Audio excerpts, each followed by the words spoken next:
Marko nikada nije mislio da će obična večer u zagrebačkom restoranu na Tkalčićevoj ulici zauvijek promijeniti njegov život.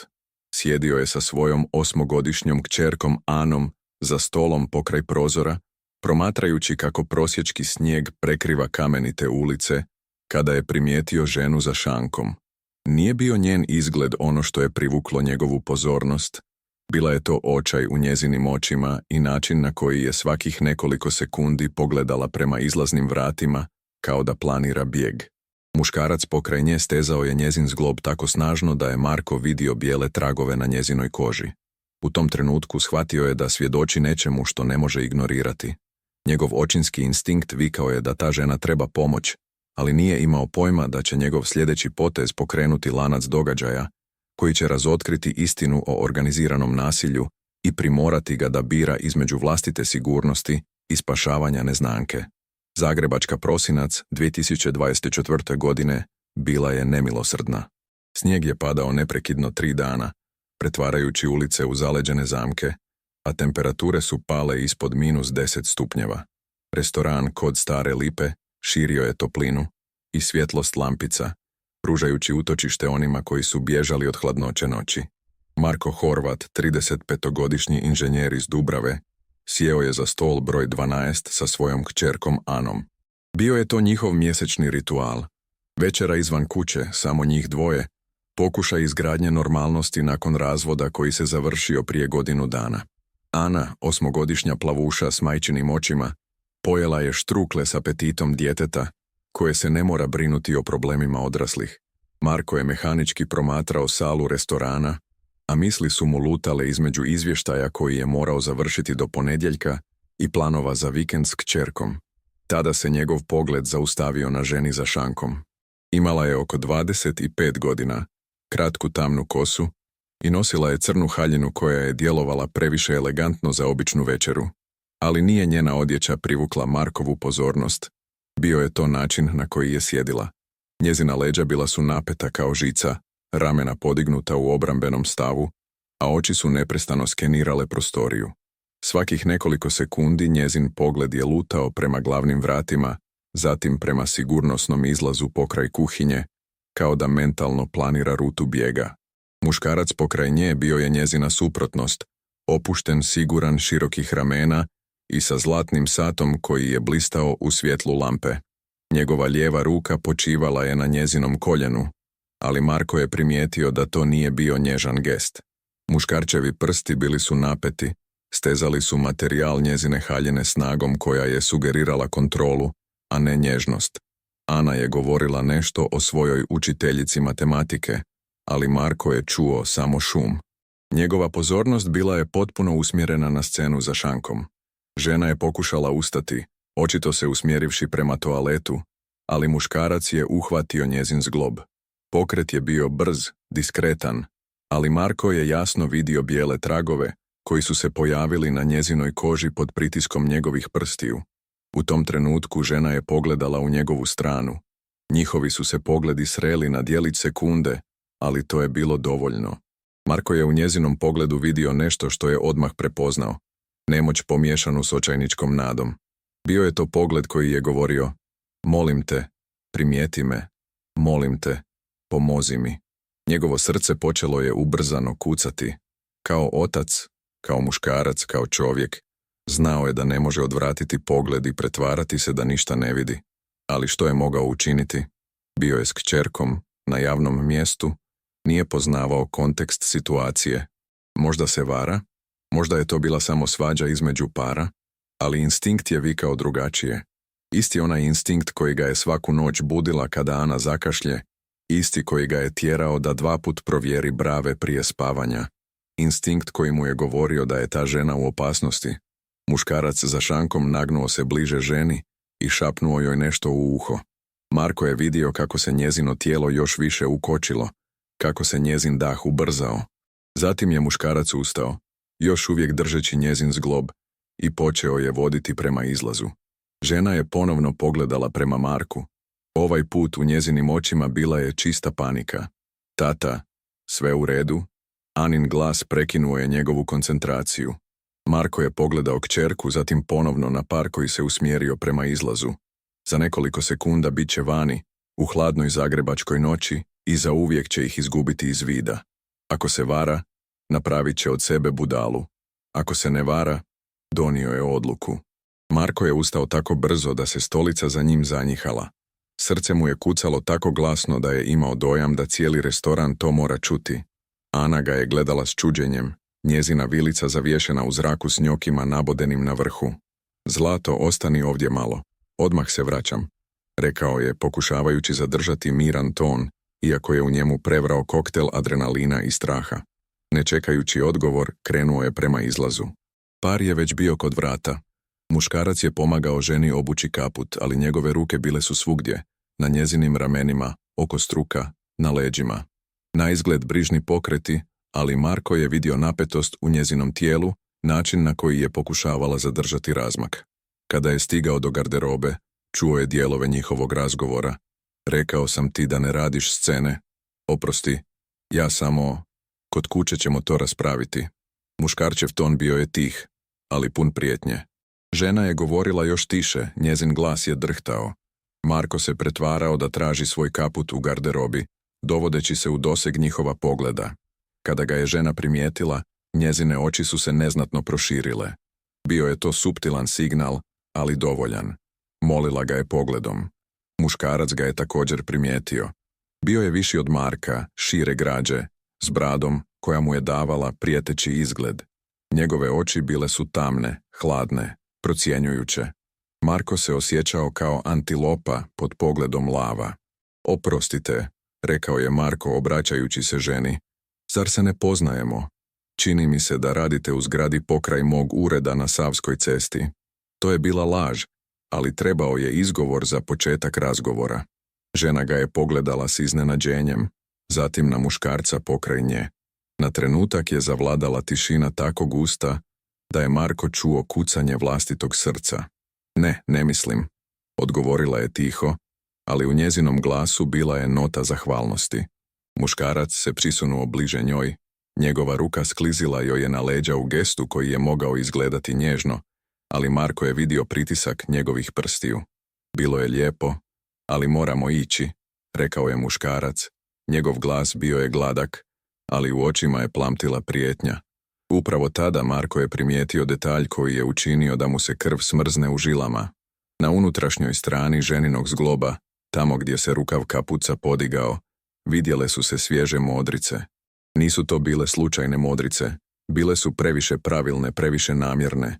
Netko ju je hvatao snažno i često. Slušajte, rekao je Marko, osjećajući kako mu adrenalin daje hrabrost. Vani je strašan mraz, a moja kćerka završava s jelom. Možda ostanete na kavu? Ja častim. Žena ga je pogledala s nečim što bi moglo biti nada, ali muškarac je već odmahivao glavom. Hvala, ali već imamo planove, rekao je odlučno. Njegova ruka se pomakla na njezin vrat. Marko je vidio kako se njezino tijelo ukočava pod njegovim dodirom. To nije bila nježnost, to je bila kontrola, upozorenje, prijetnja sadržana u jednom gestu.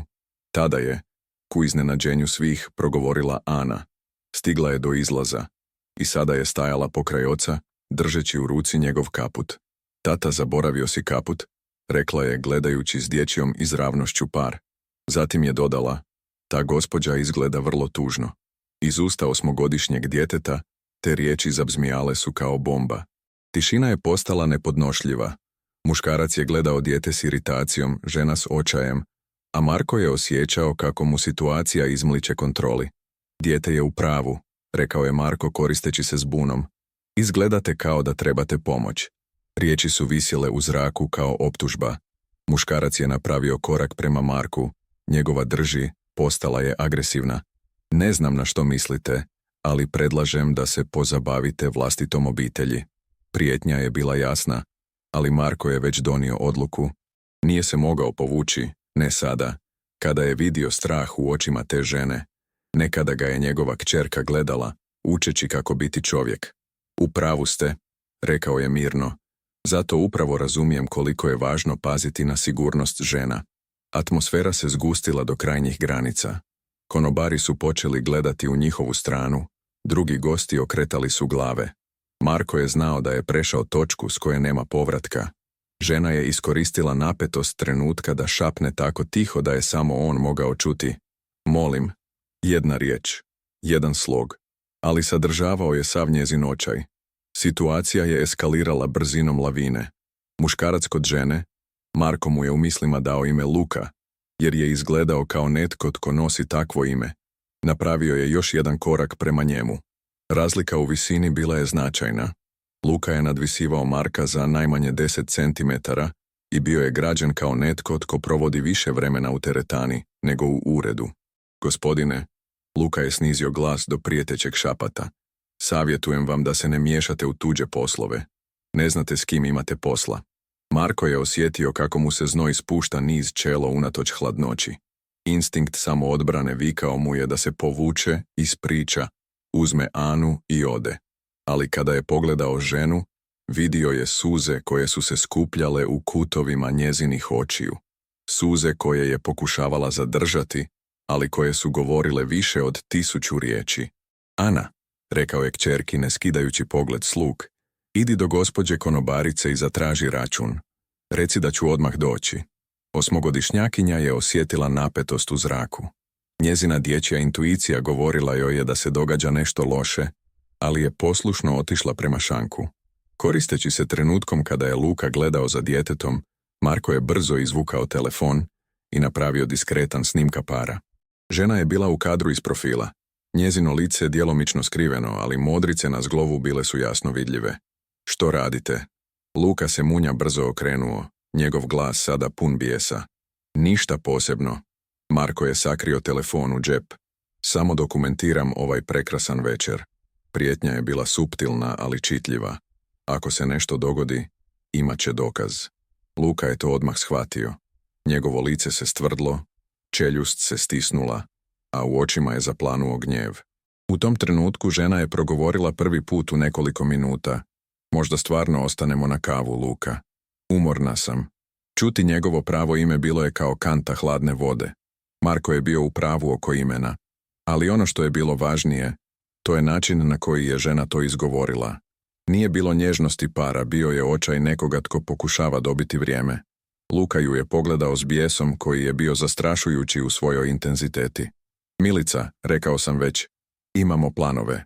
Milica. Sada je imala ime. Marko je primijetio da kada je Luka izgovorio, zvučalo je kao zapovjed, a ne kao ime voljene osobe. Izvoli. Marko je pokazao na stol za kojim je sjedio s Anom. Pozivam na kavu. Ispričat ću o svojem radu u IT branši, možda vas nešto zanima. To je bila još jedna laž.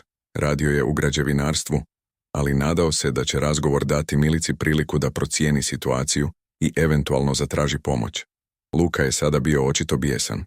Njegova ruka stezala je Miličino rame takvom snagom da je ona nehotice jeckla od boli.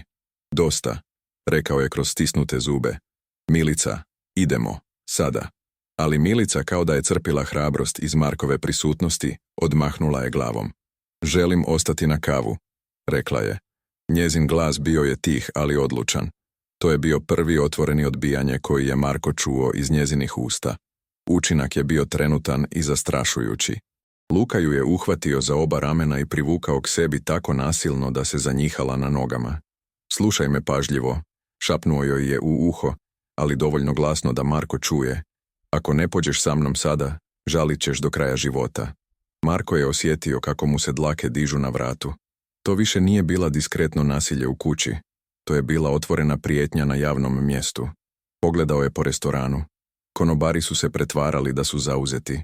Drugi gosti okretali su pogled. Nitko se nije htio uključiti. Izvukao je telefon i počeo birati alarmni broj. Što radite? Luka je pustio Milicu i krenuo prema Marku. Zovem policiju, rekao je Marko mirno. Ta gospođa očito ne želi ići s vama, a vi je primoravate. To je moja žena, vrisnuo je Luka, gubeći kontrolu nad glasom. Utoliko gore za vas, odgovorio je Marko, ne prekidajući biranje broja. U tom trenutku Milica je učinila nešto što nitko nije očekivao. Bacila se prema Marku i zavrištala kroz cijeli restoran. Molim, pomozite mi. On me drži zatočenu. Nisam mu žena. Cijeli restoran je smjer. Razgovori su prestali, Pribor je zavisan u zraku. Konobari su se zaustavili u pola koraka. Sekunda tišine protegnula se poput vječnosti. Zatim je Luka eksplodirao. Luka je krenuo na Milicu s bijesom grabežljivca. Njegovo lice iskrivilo se u grimasku, koja nije imala ništa ljudsko. Marko je instinktivno stao između njih, ali razlika u tjelesnoj građi bila je drastična. Luka ga je odgurnuo jednom rukom takvom snagom, da se Marko zanjihao i morao uhvatiti za stol da ne padne. Ti luda kučko, zarežao je Luka, sežući za Milicom. Misliš da mi možeš ovdje raditi scene? Ali Milica više nije bila ona ista preplašena žena od prije trenutka. Krik za pomoć oslobodio je u njoj nešto što gusi mjesecima. Hvala što gledate. Molim vas, pretplatite se za još ovakvih priča. Gnjev, odlučnost, volju za borbom. Odmaknula se van njegova dosega i vrisnula još glasnije. Nisam mu žena. Drži me silom već 3 mjeseca. Molim, nazovite policiju. Te riječi djelovale su kao katalizator. Odjednom se cijeli restoran počeo kretati. Menadžer je izašao iz iza šanka, konobari prestali su se pretvarati da ne čuju. Gosti za stolovima segnuli su po svoje telefone. Luka je shvatio da mu se situacija izmiječe kontroli. Njegove oči postale su hladne, kalkulativne. Prestao je biti bijesan muškarac, a postao je netko znatno opasniji, netko tko se priprema na djelovanje. Svi se varate, rekao je glasno, obraćajući se cijeloj sali. To je moja žena. Ima psihičke probleme. Ponekad ima uračanja. Misli da je netko zatočava. Liječi se kod psihijatra. Riječi su bile izgovorene s takvom sigurnošću, s takvom praksom, da je Marko osjetio trnci. Ovo nije bio prvi put da Luka koristi to objašnjenje. Koliko je puta prije toga ljudi vjerovali? To nije istina, vrisnula je Milica, ali u njezinom glasu pojavila se nota očaja. Vidjela je da neki gosti počinju klausoniti, da pogledi postaju nesigurni. Marko je odmah shvatio Lukinu taktiku. Društvo ima tendenciju izbjegavanja sukoba, osobito kada se pojavi objašnjenje koje im omogućava da se ne angažiraju u tuđe probleme. Psihički problemi, to je bila magična formula koja je omogućavala ljudima da okrenu pogled s čistom savješću. Imate li medicinske dokumente? Pitao je Marko glasno. Ako je to istina, možete to dokazati. Luka je sužio oči. Ne moram ništa dokazivati nepoznatom čovjeku. Ali ja mogu. Milica je raskopčala kaput i zavrnula rukave haljine. Ono što su svi prisutni ugledali bilo je šokantno. Njezina ramena pokrivala je mozaik modrica u različitim nijansama, od svježih, tamno ljubičastih, do žuto-srebrnih koje su svjedočile o sistemskom nasilju koje traje tjednima. Na zglobovima su se vidjeli jasni tragovi opeklina, kružići slični onima koje ostavljaju cigarete. Restoran je zavladala totalna tišina. Čak i oni gosti koji su ranije počeli sumnjati, sada su gledali s užasom. Konobarica za šankom plakala je. Menadžer je žurno segnuo po telefon. Luka je shvatio da se njegova verzija upravo srušila. U njegovim očima pojavilo se nešto grabežljivo, opasno. Prestao se pretvarati. Jebeno, promrmljao je ispod nosa. Zatim glasnije. Dobro, ako tako hoćete. Segnuo je ispod sakoa. Marko je vidio sjaj metala i osjetio kako svijet usporava. Nož. Luka je imao nož. Nitko se ne miče.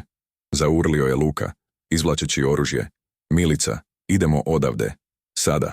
Panika je eksplodirala odmah. Vriskovi, zvuk prevrtanih stolica, zveket razbijena staklarija.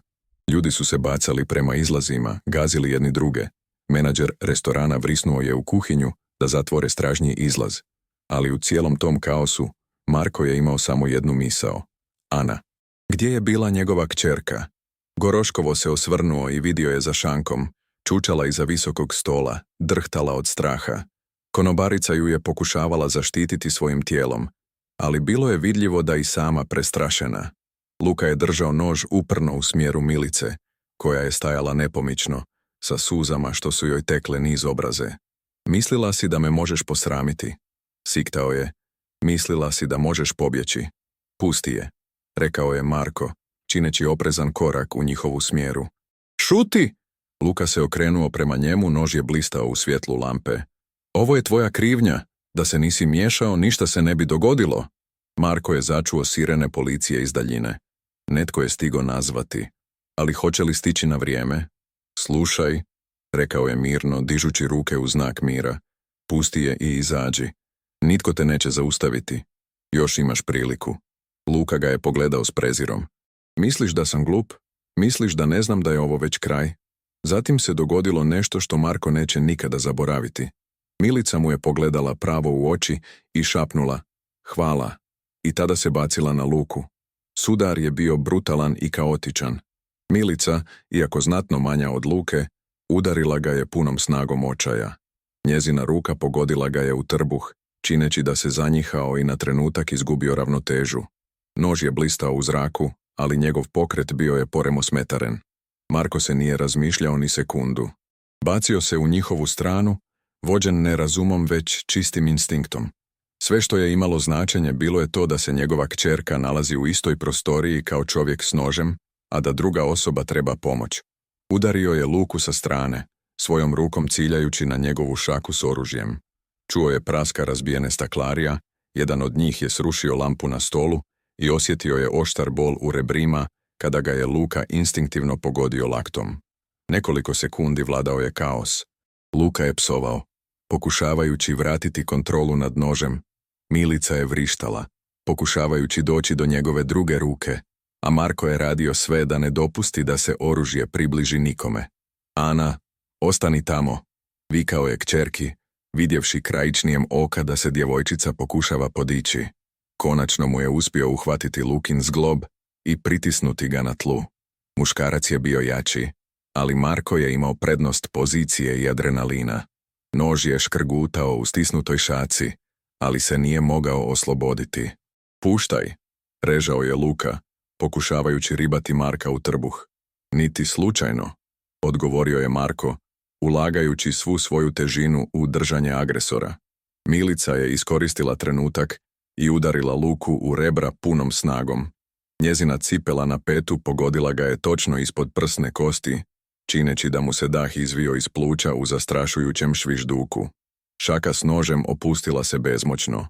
Marko je odmah uhvatio oružje i odbacio ga izvan njihova dosega. Metalni zveket oštrice o tlu zazvonio je poput zvona koje najavljuje kraj. Policijske sirene bile su sada vrlo blizu. Kroz prozor bile su vidljive bljeskave svjetla, a s ulice su dopirali glasovi i lupanje zatvaranih vrata radiokoča. Luka je ležao na tlu, teško disao, ali njegove oči još uvijek su planule mržnjom. Pogledao je Milicu i rekao s otrovom, misliš da je ovo kraj? Misliš da si sigurna? Milica se tresla cijelim tijelom, ali po prvi put nakon mjeseci u njezinom glasu bila je snaga. Da, mislim da jest. Vrata restorana otvorila su se snažnim zamahom i ušla su 4 policajca u punoj opremi. Njihove čizme tutnjale su po tlu, a svatko od njih imao je ruke na kaburama. Policija! Nitko se ne miče. Menadžer restorana odmah je pokazao na grupu na tlu. To je onaj s nožem. Taj muškarac napao je ženu. Dvojica policajaca odmah su preuzela kontrolu nad Lukom, stavila mu lisice i podigla ga s tla. Bio je miran sada, ali u njegovim očima još uvijek je plamtila ljutnja. Treći policajac prilazio je Milici i Marku. Je li netko ranjen? Trebate li medicinsku pomoć? Milica je odmahnula glavom, ali Marko je vidio da ima ogrebotinu na obrazu i krv na haljini. Nije znao je li njena ili njegova. Čitava sam, rekla je tiho. Marko je pogledao prema šanku i vidio da Ana još uvijek krije iza stola, ali konobarica ju je držala za ruku i govorila joj nešto umirujuće. Moja kćerka, počeo je. Sigurna je, uvjeravao ga je policajac. Pobrinut ćemo se za sve, ali trebat će nam izjave od vas. Kada su Luku izveli iz restorana, Milica je sjedila na stolac. Izgledala je kao da ju je sav napon zadnjih mjeseci napustio odjednom, ostavljajući samo iscrpljenost. Marko je prišao Ani, koja mu se odmah bacila u ruke. Tata, mislila sam da će te taj loš čovjek povrijediti, šapnula je, priljubivši se uz njega. Sad je sve u redu, draga, sve je gotovo. Ali kada je pogledao Milicu, znao je da to nije istina. Za nju se tek počelo. 3 mjeseca kasnije, u nedjelju u ožujku, Marko je sjedio s Anom u istom restoranu na Tkalčićevoj ulici. Snijeg je ustupio mjesto prvim znakovima proljeća. pupovima na drveću i suncu koje je sjalo toplije nego zadnjih tjedana. Zagrebačka gužva na ulici Zuja je iza prozora, ali u restoranu je vladala mirna atmosfera. Ana je pojela svoje omiljene štrukle, prepričavajući o školskoj predstavi u kojoj je trebala igrati stablo. Marko je slušao s osmijehom, ali njegova je pozornost bila podijeljena. Svakih nekoliko minuta pogledao je prema ulazu, čekajući. U 3 popodne vrata su se otvorila i ušla je Milica. Izgledala je drugačije nego one grudanjske večeri. Nosila je svjetlo plavi džemper i traperice. Kosa joj je bila duža i svjetlija, a u očima, umjesto straha, bila je mirna odlučnost. Modrice su nestale, ogrebotine su se zaliječile, ali najvažnije je bilo to što je hodala drugačije.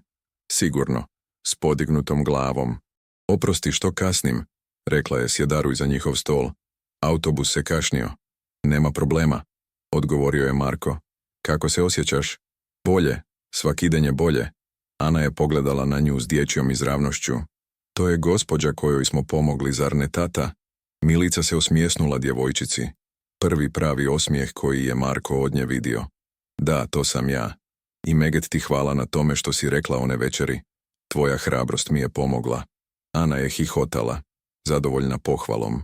U protekla 3 mjeseca, Marko i Milica sreli su se nekoliko puta, najprije u policijskoj postaji tijekom davanja izjava, zatim na sudu tijekom procesa protiv Luke. Luka je osuđen na 5 godina zatvora za prisildu, protjerano zatočaništvo, prijetnje i pokušaj nanošenja tjelesnih ozljeda. Milica je svjedočila 3 sata, opisujući mjesece kontrole, izolacije i nasilja. To joj je bilo teško, ali potrebno. Kako ti ide na novom poslu?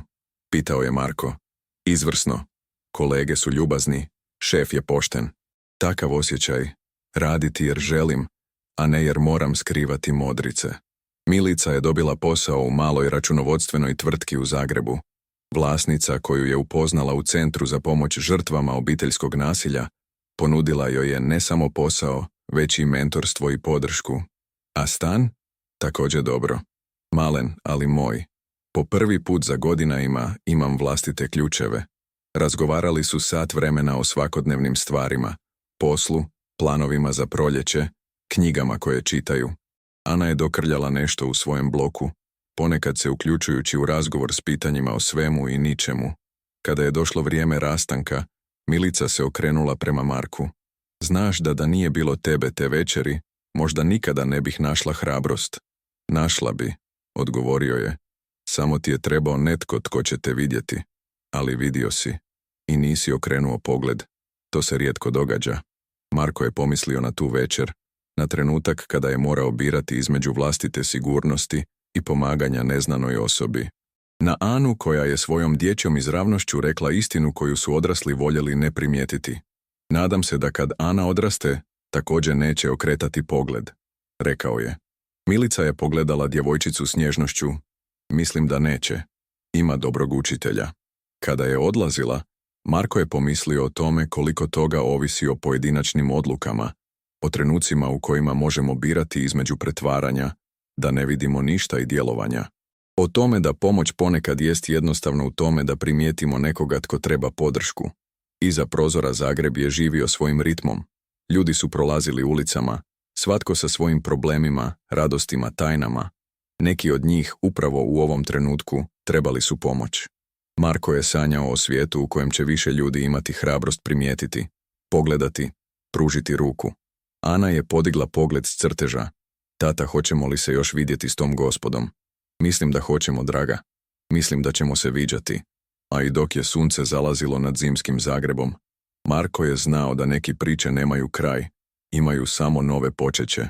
6 mjeseci nakon tih događanja, priča o Milici i Marku pojavila se u lokalnim medijima. Ne kao senzacija, već kao primjer toga kako obični ljudi mogu mijenjati živote drugih. Centar za pomoć žrtvama obiteljskog nasilja, u kojem je Milica tražila podršku, zabilježio je porast broja prijava za 30%. Više ljudi počelo je primjećavati. Više ljudi imalo je hrabrost djelovati. Ana, sada 9-godišnjakinja, još uvijek pamti tu večer. Kada je u školi netko tužan ili preplašen, Ona prilazi i pita je li sve u redu. Učitelji kažu da ima neobičnu empatiju za svoju dob. Milica sada vodi grupu podrške za žene koje prolaze slična iskustva. Njezina priča podsjeća ih da se uvijek može pronaći izlaz, uvijek se može zatražiti pomoć, uvijek se može početi iznova. A Marko? Marko još uvijek živi u Dubravi, još uvijek radi kao inženjer, još uvijek svakog mjeseca ide s Anom na večeru u restoran na Tkalčićevoj ulici. Ali sada drugačije gleda ljude oko sebe. Traži poglede koji govore pomozi mi, gestove koji znače više od riječi. Jer naučio je da se prava promjena počinje s jednim izborom, vidjeti ili okrenuti pogled. I da se ponekad cijeli život može promijeniti u jednu grudanjsku noć u Zagrebu, kad netko ima hrabrost pitati je li sve u redu? Kraj. Poziv na akciju. Ako vas je ova priča dirnula, podijelite je s drugima. Svaki dan oko nas su ljudi koji trebaju pomoć, ali ne znaju kako je zatražiti. Ponekad je dovoljno jedan pogled, jedno pitanje, jedan gest solidarnosti. Ostavite komentar. Jeste li se ikad našli u situaciji da primijetite nekoga tko treba pomoć? Kako ste reagirali? Lajkajte ako vjerujete da svatko od nas ima moć mijenjati nečiji život. Pretplatite se na kanal da ne propustite više priča o hrabrosti, nadi i ljudskim vezama. Pomoć žrtvama nasilja, Čakon Zagreb, Čakon hrabrost svaki dan, Čakon promjena života, Čakon podrška i djelovanje.